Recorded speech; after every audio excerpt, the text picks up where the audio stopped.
అందరికి వచ్చే డౌటే ఇప్పుడు పిల్లలు మామూలుగా పెళ్ళిళ్ళు అయిపోయి వాళ్ళు విడిగా ఎందుకు వెళ్ళిపోయారు, ఇంత చక్కటి అమ్మను వదిలేసి దూరంగా ఎందుకున్నారు పిల్లలని? అంటే ఇప్పుడు అనుకుంది కాదండి, అసలు నేను పిల్లలు చిన్నపిల్లలప్పుడే నేను డిసైడ్ అయ్యాను. సంసారం ఒక చదరంగం సినిమా చాలా ఇష్టమైన సినిమా నాకు.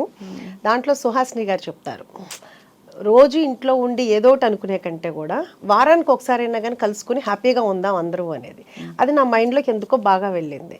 అలాగే కాకుండా శౌర్య కూడా చిన్నప్పటి నుంచి వాడు ఎందుకు అనేవాడో తెలియదు, వాడు 2nd క్లాస్ అట్లాగా, అమ్మ మ్యారేజ్ అయిన తర్వాత మాత్రం నేను కలిసి ఉందమ్మా, ఇద్దరు మంచోళ్ళు ఒకటే చోట ఉండకూడదు అంట. ఏరా నేను మంచిదాన్ని నీకు తెలిసేమో, నీకు వచ్చే వైఫ్ ఎలా మంచిదని నీవు ఎలా అనుకుంటావు అది అనేదాన్ని సరదాగా అందరూ అనేవాళ్ళు.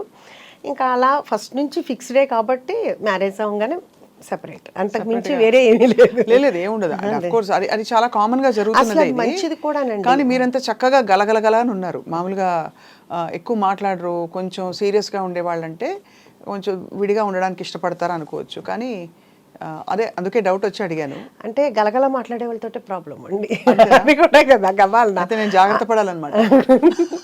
అంటే అలా అని కాదు, ఎందుకంటే ఏమో ఎవరి ప్రైవసీ వాళ్ళకు ఉంటే బాగుంటుంది, అది బాగుంటుంది అని నా ఫీలింగ్. అంటే అందరు ఒక్కొక్కరికి ఒక్కొక్కటి ఉంటుంది, నాకైతే అలా అనిపిస్తుంది. ఎందుకంటే వాళ్ళ ఫ్రెండ్స్ వస్తారు, వాళ్ళ కంఫర్ట్ ఇదిగా ఉంటుంది. ఇప్పుడు నాకుంది, నా ఫ్రెండ్స్ నాకు కూడా వాళ్ళు ఉన్నారంటే రావటానికి వస్తారో రారో తెలియదు కదా, నా చుట్టాలు కానీ నా ఇది కానీ, నాకు ఫ్రీడమ్ నాకు ఉంటుంది. అదే అది యాక్చువల్లీ చాలా ప్రాక్టికల్ డెసిషన్. ఇప్పుడు మా చాలా మంది మా అత్తయ్యలు కానీ మా పిన్నులు కానీ అట్లా ఒకవేళ ఇన్ కేస్ హస్బెండ్ ఉన్నా లేకపోయినా వాళ్ళు కూడా అందరూ ఆడపిల్లలు ఉన్నా చక్కగా దూరంగానే ఉంటున్నారు, వస్తున్నారు 10 రోజులు ఉంటున్నారు వెళ్తున్నారు, కానీ ఎవరికాళ్ళు దూరంగానే ఉంటున్నారు. అది హ్యాపీగా ఉంటుంది ఎవరికైనా. అవును అవును. మీ కోడలు, కొత్త కోడలు గురించి చెప్పండి. కొత్త కోడలు అంటే బంగారం, ఇద్దరు కోడళ్ళు బంగారాలే. ఆ విషయంలో మాత్రం చాలా బాగుంటారు. ఒకళ్ళు మా అమ్మ అంటారు, ఒకళ్ళు మా అమ్మ అంటారు. అమ్మ ఒకళ్ళు, మా అమ్మ ఒకళ్ళు. పెద్ద కోళ్ళేమో అమ్మ అంటది, రెండో కోళ్ళేమో మా అమ్మ అంటది, డాడీ నాన్న అంటారు. ఇంకా అట్లా మనం ఏమీ చెప్పలేదు, వాళ్ళంతటా వాళ్ళే ఫస్ట్ నుంచి అట్లా పిలుస్తారు. మనం కూడా ఆ రోల్ని అలాగే ఫుల్ఫిల్ చేయాలని మనస్ఫూర్తిగా కోరుకుంటున్నాను. వాళ్ళు ఎలా పిలిచారో మనం కూడా అలాగే ఉండాలి అని. సో మరి శౌర్య పెళ్ళప్పుడు మెనూ డెసిషన్ మొదలుకొని అని మీరు ఎలా ఇన్వాల్వ్ అయ్యారు? శౌర్య మ్యారేజ్ యాక్చువల్గాను బెంగళూరులో జరిగిందండి. మొత్తం ఆ టోటల్ క్రెడిట్ అంతా నా చిన్న కోడలికే ఇస్తానండి. తను చాలా చాలా క్యాపబుల్. ఇప్పుడు నన్ను అంటున్నారు కదా డైనమిక్, నేను ఈ ఏజ్ వచ్చిన తర్వాత నేను ఇలా ఉన్నానేమో, కానీ తన చిన్న ఏజ్లోనే చాలా ప్లానింగ్ ఉంటుంది. ఇప్పుడు కూడా తను బెంగళూరులో తన బిజినెస్ ఉంటుంది, ఇక్కడ శౌర్యాన్ని మేనేజ్ చేసుకోవటం కానీ ఇక్కడ పనులతో పని చేయించుకోవడం, ఏది నన్ను ఒక్కటి కూడా అడగదు. అంటే తను అంత క్యాపబుల్. ఏమన్నా అన్నాను అనుకో, ఏమన్నా కావాలా, ఎందుకు మమ్మ మీరు బిజీగా ఉంటారు, ఎందుకు నేను చూసుకుంటా కదా అని, అంత క్యాపబుల్. మొత్తం తన డిన్నర్ కానీ మొత్తం అంతా భోజనాలు కానీ అంతా తనే ప్లాన్ చేసుకుంది, డెకరేషన్ కానీ అదంతా చాలా చాలా. అవును, కళ్యాణ వైభోగమే మరి. శౌర్య సక్సెస్ చూస్తే మీకు తల్లిగా చాలా ఆనందం వేస్తుందేమో కదా?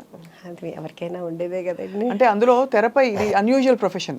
మామూలుగా ఇంజనీర్లు అవుతారు, ఇంకా ఏదో లెక్చరర్లు అవుతారు, ప్రొఫెసర్లు అవుతారు, ఇవన్నీ ఓకే. కానీ తెర మీద కనిపించి అలా లక్షల మందిని, కోట్ల మందిని మెప్పించడం అంటే మామూలు విషయం కాదు. అది ఓకే, అది బై గాడ్స్ గ్రేస్ తనకు వచ్చిందండి. కానీ స్టిల్ ఇప్పటికి కూడా నాకు అంత అది నా కొడుకు హీరో అయ్యాడు అనే హ్యాపీనెస్ నాకు అలా ఏమి ఉండదు. ఇప్పుడు నా పెద్ద కొడుకు ఎట్లాగా తను అక్కడ చేసాడు, నాకు దానికన్నా ఇంకా ఇలా ఉంటే ఇంకా బాగుంటుందేమో నా ఫీలింగ్ అండి. నాకు పెద్దగా సెలబ్రిటీ అని కానీ నా కొడుకు హీరో నాకు అలా అనిపించుకోవాలని కానీ ఆ ఫీల్ లేదు, ఇప్పుడు కూడా లేదు. సో నాకు అదేమి పెద్ద ప్లస్ పాయింట్ అయితే కాదు, అది మాత్రం ఓపెన్ అండి. ఇద్దరు అబ్బాయిలు ఎవరు ఎక్కువ అల్లరి చేసేవారు చిన్నప్పుడు? చిన్నప్పుడుకి ఇప్పటికి మా పెద్ద బాబాయేనండి. పెద్ద బాబు అల్లరా?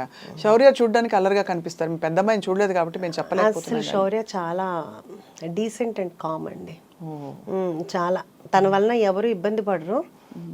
ఇప్పుడు ఈ మాట విన్నప్పుడల్లా నేను ఇంటర్వ్యూలో కూడా చెప్తే, ఏంటి నా గురించి ఇలా చెడ్డగా చెప్తున్నావు అని మా పెద్ద అబ్బాయి అడిగాడు. వాళ్ళ ఆవిడ చూసి చెప్పిందంట, నీ గురించి అమ్మ ఇలా చెప్పారు అని.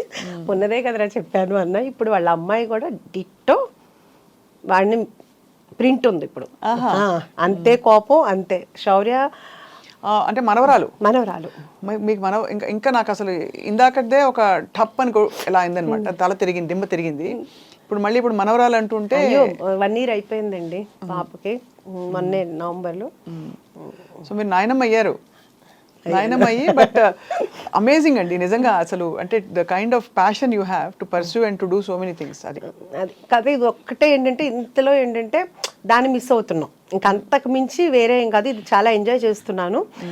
దాని దగ్గరికి వెళ్ళటం కానీ అలా కానీ లేకుండా ఉంది. ఓన్లీ మనం ఏంటంటే వీడియో కాల్లో చూసుకోవటం ఇది చూస్తున్నాం. మొన్న వచ్చి ఒక 1.5 month ఉన్నారు. ఇంకంతేదాన్ని అదొక్కటే మిస్సింగ్ అయితే ఇప్పుడైతే చాలా హ్యాపీగా ఉన్నాను అనమాట. మీరు వెళ్తూ ఉంటారు అమెరికాకి? ఇది వెళ్ళటానికి కుదరట్లేదు కదండి. ఇప్పుడు ఇది పెట్టుకున్నాను కదా, అందుకనే వెళ్ళటానికి. ఓహో అవును కదా. మీరైతే మీరు మీ ఇష్టమైన పనితో మీరు సంకెళ్ళు వేసేసుకున్నారు చాలా. అదే కదా.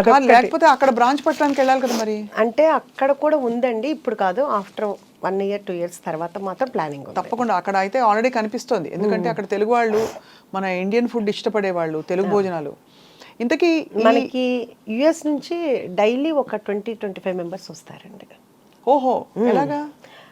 వాళ్ళు చూస్తారు కదా, వాళ్ళు ఇన్స్టాలో కానీ అన్నీ చూస్తారు కదా. వాళ్ళు టికెట్ కొనుక్కోగానే ఫస్ట్ ఒకటి పెట్టుకుంటారంటే ఎక్కడెక్కడికి వెళ్ళాలని తెలిసిందే కదా. బొటిక్స్కి వెళ్ళాలి, లేకపోతే గోల్డ్ షాప్కి వెళ్ళాలి, పలానా రెస్టారెంట్కి వెళ్ళాలి, చుట్టాల ఇంటికి వెళ్ళాలని. దాంట్లో మన లిస్ట్ కూడా ఉంటుంది. సో కొంతమంది ఏంటంటే డైరెక్ట్ అంటే మన ఆంధ్ర వెళ్ళాలంటే ఫస్ట్ ఇటు వచ్చి ఆంధ్ర వెళ్తారు. లేకపోతే ఇక్కడ హైదరాబాద్లో ఉన్న వాళ్ళు గెట్ టుగెదర్ అని ఇలా పెట్టుకుంటారు.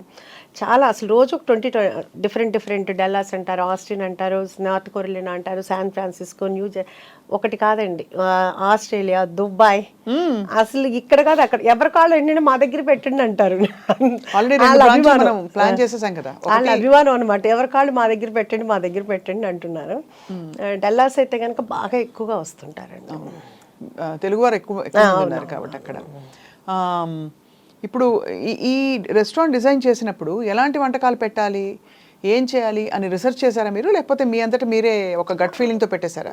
అసలు అదే ఆలోచన అట్లా ఏమీ లేదండి. కాకపోతే ఎప్పుడు మేము ఇంట్లో భోజనం చేసేటప్పుడు అందరూ శౌర్య ఫ్రెండ్స్, పెద్దబాబు మా హస్బెండ్ ఫ్రెండ్ అందరూ కూర్చునేటప్పుడు ఎప్పుడు కూడా మామూలుగా అబ్బా ఈ ఫుడ్ కనుక బయట ఉంటేనా సూపర్ ఉంటుంది అని ప్రతి ఒక్కళ్ళు అనేవాళ్ళు. కానీ పెడతానంటే వద్దనేవాళ్ళు.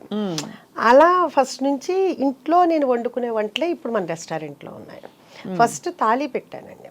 అంటే సౌత్ ఇండియన్ ఉంటుంది, చైనీసు, నార్త్ ఇండియను, తండూరి కాకుండా నేను కుక్కర్ పలావ్ అనేది ఒక 5 కుక్కర్లు కొన్నానండి. అది ఇప్పుడు దాకా ఎవరికీ తెలియదు కదా అన్న ఉద్దేశంతో నేను ఊరిన కుక్కర్ పలావ్ ఇంట్లో చేసినట్టు చేద్దాము, ఎవరి కుక్కర్ వాళ్ళకే రెడీ చేసి ఇద్దాము అని ఒక 5 కుక్కర్లు కొన్నాను. తాళి ఒకటి పెట్టానండి. తాళి పెడితే ఒక 1 month బాగా నడిచిందండి. ఆ తర్వాత ఈ తాళీలో మొత్తం అండి అన్నం, పప్పు, కూర, అన్ని మొత్తం అండి. చాలా అంత మజ్జిగ పులుసు, పచ్చి పులుసు, పప్పుచారు, రసము, ఒక పులిహోర, లేకపోతే ఏదైనా ఫ్లేవర్ రైస్, ఒక స్వీటు, పప్పు కూర, ఒక ఫ్రై, రోటి చట్నీ, మొత్తం అన్ని కర్రీ, అన్ని పులుసు, అన్ని అంతా. అది బాగా ఉందండి. అది బాగా పెట్టాలని అనిపించేది. పెట్టాము. అలా ఒక 1 month రన్నింగ్ అయింది, బాగుంది. కానీ తర్వాత అనుకోకుండా ఈ కుక్కర్ పలావ్ అనేది లైమ్లైట్లోకి వచ్చేసింది. వచ్చిన ప్రతి ఒక్కళ్ళు మనకి 95% కుక్కర్ పలావ్ లేకుండా ఆర్డర్ చేయరండి కంపల్సరీగా. సో ఆ బిజీలో ఈ తాళి అనేది వెనక్కి వెళ్ళిపోయింది. ఇంకా దాంతో ఏంటంటే ఇప్పుడు తాళి ఆపేసాము. ఆ ప్లేస్ కూడా కొంచెం చిన్నది మనకి. సో 2 కావాలంటే కనుక కష్టం అవుతుంది. రేపు కొంపల్లో పెట్టేటప్పుడు అయితే తాళి ప్లాన్ ఉందన్నమాట. ఓకే. కుక్కర్ పొలం అంటే బేసిక్గా మీరు అన్ని వేసేసాక కుక్కర్లో పెట్టేసి ఆ ఇండివిజువల్ కుక్కర్ అలాగే సర్వ్ చేస్తారు? అంతేనండి, అంతే. అది కూడా ఎట్లా అంటే కనుక ఎవరి కుక్కరు అప్పుడు పొయ్యి మీద నుంచి రాగానే ఫస్ట్ డైరెక్ట్ వెళ్ళిపోవాలంటే మీకు పొగలు కక్కుతా వస్తుంది అనమాట. అందుకుని మనకేంటంటే ఇప్పుడు ఫస్ట్లో చాలా ఇబ్బంది అయింది. ఇప్పుడు ఏంటంటే ప్రీ ఆర్డర్ ఉందండి. వాళ్ళు వచ్చే ముందే కాల్ చేస్తారు. కాల్ చేస్తే మనం అన్నీ చేసి పెడతాము. వాళ్ళు వచ్చిన తర్వాత మనకి చెప్తే అప్పుడు మనం ఆన్ చేస్తాము. అప్పుడు 20-25 minutes పడుతుంది. వీళ్ళు ఈ లోపు సూప్స్ లేకపోతే కానీ స్టార్టర్స్ అయ్యే లోపు అది కూడా వచ్చేది. ప్లానింగ్ కావాలి. ఇప్పుడు చాలా హ్యాపీగా ఉందండి. కాకపోతే ఇప్పుడు కుక్కర్ పలావ్లో మళ్ళీ ఫ్లేవర్స్ ఒకటి పెంచామండి. అంటే ఫస్ట్ ఏమో మాంసం పలావ్, కోడి పలావ్, రొయ్యల పలావ్, వెజిటబుల్. ఇప్పుడు అందరూ ఒక్కొక్కళ్ళు 50 సార్లు 60 సార్లు తింటున్నారండి అక్కడికి వచ్చి కుక్కర్ పలావ్. ఇంకా వాళ్ళకి బోర్ కొట్టలేదేమో కానీ వాళ్ళు అలా తింటుంటే నా మనసుకు నచ్చట్లేదు. మీకే అసలు యాక్చువల్గా వాళ్ళు ఎవరూ అడగలేదు. అంటే ఒక తల్లిగా అనిపిస్తుంది కదా, అబ్బా పిల్లలకి ఏదో ఒకటి చేసి పెట్టాలి అనే ఫీల్ ఉంటుంది కదా. అట్లా నా దగ్గరికి వచ్చేవాళ్ళు వాళ్ళు అడగల, వాళ్ళు బోర్ కొట్టకుండా అదే తింటున్నారు. కానీ వాళ్ళకి ఏదో ఒకటి చెయ్యాలి అని ఇప్పుడు ఏంటంటే అన్నిట్లో పండుమిర్చి ఫ్లేవర్ కలుపుతాం, మటన్ కానీ వెజిటబుల్లో కానీ లేకపోతే కోడి పలావ్లో కానీ, అట్లాగే గోంగూర, అలాగే చింతకాయ, అలాగే అదేంటి ఇంకా అట్లా వాళ్ళకి ఏ ఫ్లేవర్ కావాలంటే మనం వాళ్ళకి అన్నీ చేసి పెడుతున్నాం అనమాట. అందుకే శౌర్యకి వంట వచ్చండి? శౌర్య బాగా వచ్చండి. అంటే వంట వచ్చా అంటే రుచులు తెలుసా అని? చాలా బాగా అండి, చాలా బాగా, అసలు చాలా ఫుడ్డీ అండి. కాకపోతే ఇప్పుడు లక్ష్య సినిమా అంటే 2019 నుంచి డైట్లో ఉంటుంది. ఇది పాపం సినిమా వాళ్ళకి అదొక ఇబ్బంది కదండి. అవునవును, సినిమా ఇండస్ట్రీలో ఉంటే చాలా. ఇప్పుడు అసలు తినమన్నా తినట్లేదండి. ఇప్పుడు ఏంటంటే మొన్న వచ్చి ఏరా ఏం తింటా అంటే అమ్మ నాకు వద్దమ్మా అన్నాడు. అదేంట్రా ఏదో ఒకటి అంటే నేను సలాడ్ తిన్నా అంటే మేము సలాడ్ చేస్తూ ఉంటాం. ఓహో మీరు సలాడ్ కూడా చేస్తారా అని ఇంకెళ్ళేటప్పుడు అన్నాడు. సరే ఈసారి చూడు నువ్వు నా సలాడ్ ఎంత బాగుంటుందో. ఓకే అందరికీ మేమేం చేయమేమో కానీ మా చెఫ్ చేస్తారు, చాలా బాగుంటుంది, మేము తింటాము అన్నా. అదే అండి, అందుకని ఇప్పుడు మాత్రం చాలా డైట్లో ఉంటున్నాడు. అవును, చాలా కష్టం కదా. మీరు మరి రెస్టారెంట్లో ఆఫ్ కోర్స్ భోజనం దగ్గర ఉప్పు కారం నూనె పడకపోతే కష్టం, మంచి రుచిగా ఉండాలంటే. మరి మీకు ఆలోచన వచ్చినప్పుడు హెల్తీగా పెట్టాలా, ఇలా చేయాలా, హెల్త్ రెస్ట్రిక్షన్స్ ఉంటాయా అని మీరు ఏం ఆలోచించారు ఉష గారు? అంటే నేను మనమైనా ఇంట్లో కూడా చేస్తాం కదా, ఇప్పుడు ఇంట్లో కూడా ఆలోచిస్తాం కదా. అంటే నేను ఇంట్లో ఎప్పుడు అలా ఆలోచించలేదండి. ఎవరన్నా డైట్ చేస్తాననే నేను ఒకటే చెప్తాను, డైట్ ఎందుకు చేయాలి, తినేటప్పుడు తినండి, ఎక్సర్సైజ్ చేసేటప్పుడు ఎక్సర్సైజ్ చేయండి, పడాల్సింది పడాలి, భగవంతుడు ఇచ్చాడు తినటానికి. ఇప్పుడు అంతే కదండి, ఎప్పుడో అంటే ఒక ఏజ్ వచ్చిన తర్వాత ఎలాగో తప్పదు, ఇప్పుడు నుంచి డైట్ ఎందుకు అని నాకు ఇప్పుడు కూడా దాని విషయంలో మాత్రం నేను దానికి ఏకీభవించడం, ఎవరైనా చేస్తానని ఒప్పుకోను. పిల్లలు అనేది తినాలి, ఫుల్గా తినాలి అని. అందుకని నేను మా పిల్లలకి కానీ మా ఇంటి దగ్గరికి వచ్చిన అందరికీ ఫుల్గా పెట్టడమే నాకు అలవాటు, అలాగే తినేవాళ్ళు అందరూ. సో ఇప్పుడు కూడా నేను ఎక్కడ కూడా మన దగ్గర శౌర్య అడిగాడు, చెప్పాడు, అమ్మ ఏంటమ్మా నీకు జీడిపప్పు, మీకు ఏమైనా జీడిపప్పు తోట ఏమైనా ఉందా అని అడుగుతున్నారు నన్ను అందరూ. ఏంటి జీడిపప్పు నెయ్యి బాగా వేస్తున్నావు అంట కదా, బాగా పేరు వచ్చింది అన్నాడు. అవునరా మరి వాళ్ళు తినాలి కదా, మంచిగా ఉంటుంది కదా అని చెప్పి. అందుకే మన దగ్గర జీడిపప్పు నెయ్యి అన్నీ ప్యూర్ ఉంటాయండి. అంత ఫ్యాట్ ఫుడ్ అని అనుకున్న రోజు తినరు కదండి, వారానికి ఒకసారి తింటారేమో. కానీ ఒకటి మన దగ్గరికి వచ్చేవాళ్ళు నేను రోజు మాట్లాడుతూ ఉంటాను, రోజు అంతమంది వచ్చేటప్పటికి నాకు కొంచెం మెమరీనే మామూలుగా తక్కువ. సో అడుగుతుంటాను, ఏమ్మా ఎలా ఉంది, ఇది 11వ అండి, ఇది 50వ అండి, మీరు మమ్మల్ని పలకరించారండి, మేము హర్ట్ అవుతున్నాం, మీరు మమ్మల్ని గుర్తుపట్ల, ఇట్లా అంటుంటారనమాట. సో అందరూ చాలాసార్లు వచ్చేసే ఉంటారు, ఈ వారంలో 3వ అండి ఇది, అట్లా చెప్తుంటారు. సో వీళ్ళందరూ ఇంత ఆదరించినందుకు నిజంగా వాళ్ళందరి నాకు ప్రతిసారి వాళ్ళు వస్తున్నప్పుడల్లా నాకు అసలు దేవుడు పంపించిన వాళ్ళకి మళ్ళీ అనిపిస్తారండి. ఎందుకంటే నేను లోపల పెట్టాను, మన యాంబియన్స్ కూడా ఎంజాయ్ చేస్తామని అంటారు, నాకు దాంట్లో అర్థం అవ్వదు. మీరు ఒకసారి చూసి చెప్పండి, అందరూ మీ యాంబియన్స్ని ఎంజాయ్ చేస్తున్నామండి అంటారు, చాలా నార్మల్గా ఉంటుందండి. అంటే వాళ్ళ అభిమానమో మరి ఏమో అర్థం కాదు.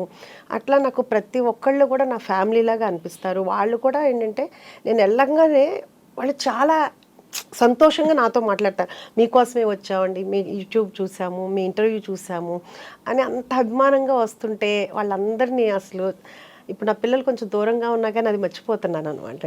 అంత చాలా ఆనందంగా ఉంది.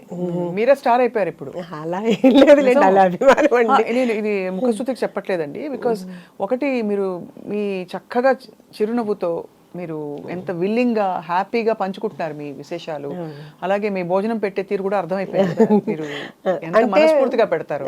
అవునండి, ఎందుకంటే అది మా మదరు అలాగే పెట్టేవాళ్ళు ఇంట్లో, మేము చిన్నప్పటి నుంచి అలాగే చూసి పెరిగాము. సో మాకు కూడా అదే అలవాటు. ప్రాపర్ ఎక్కడండి మీది? మాది ఏలూరు అండి. మా ఫాదర్ రెసిడెన్షియల్ కాలేజ్ అదంతా ఉండేది, ఆయన లెక్చర్ అయ్యి తర్వాత రెసిడెన్షియల్ కాలేజ్ పెట్టారు. సో మేము చిన్నప్పటి నుంచి మా ఇంట్లో ఎప్పుడు మనుషులు ఉండేవాళ్ళు, ఎప్పుడు వండి పెట్టడమే అమ్మకు అలవాటు. ఇంకా అలా చూడటం వలన ఏమో కానీ మ్యారేజ్ అయిన దగ్గర నుంచి మా హస్బెండ్ ఫ్రెండ్స్ని తీసుకురావటం, ఆ తర్వాత పిల్లలు వాళ్ళ ఫ్రెండ్స్ అందరు ఇంట్లో ఉండటం, ఇంకా తర్వాత నేను ఐరా క్రియేషన్స్ స్టార్ట్ చేసిన తర్వాత అప్పుడు ఆఫీస్కి రోజు నేనే వంట చేసి తీసుకెళ్ళటం అంతమందికేను. ఎప్పుడన్నా అది నేను అంతమందికి ఒక్కొక్కరికి 4 కేజీలు 5 కేజీలు వండి చేసి తీసుకెళ్ళేదాన్ని. ఎప్పుడన్నా ఒక రోజు నాకు కుదరకో లేకపోతే ఊరెళ్ళో కర్రీ పాయింట్ దగ్గర నుంచి తీసుకొస్తే అస్సలు కదిలేవి కాదండి.